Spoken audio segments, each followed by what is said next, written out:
Bonjour, je suis Quentin, je m'occupe de Matériaux qui est une bibliothèque innovante. En fait, c'est un tas de matières qui sont singulières, atypiques, plutôt un 5 pattes, trucs bizarroïdes.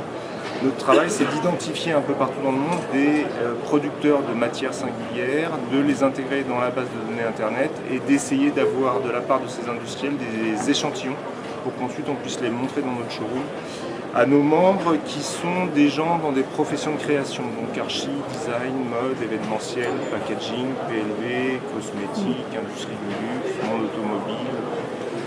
C'est large. Très large. Donc on est en même temps invité à chaque fois à Batimat pour montrer ce qu'on appelle une table des matières, où simplement vous avez des échantillons de quelques-unes des matières référencées par nous. Donc c'est une toute petite partie des éléments qu'on a référencés, puisque dans la base de données, il y a 6500 fiches sur 6500 matériaux bizarroïdes, avec à chaque fois toutes les informations sur ces matériaux et les coordonnées des industriels derrière lorsque les utilisateurs souhaitent travailler avec tel ou tel type de matière.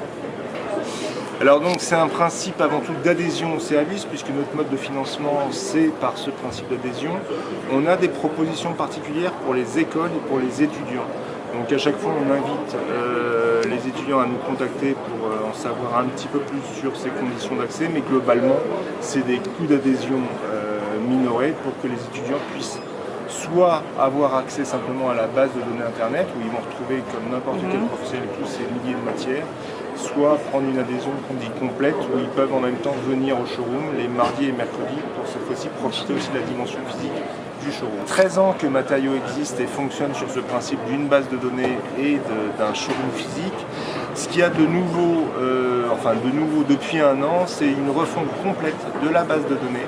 Je ne vais pas trop rentrer dans les détails concernant l'ancienne base, mais ce qu'on a voulu avec la nouvelle, c'est afficher dès le départ sur le site une espèce de primauté à l'image de la matière. C'est tout bêtement parce que c'est beaucoup plus efficace ensuite en termes de recherche que d'avoir directement un peu des petites fiches qu'on va pouvoir retourner pour avoir des compléments d'information, mais on joue avant tout sur ce côté très graphique des images mises en avant tout, pour ensuite identifier, sélectionner les matériaux qui intéressent les internautes.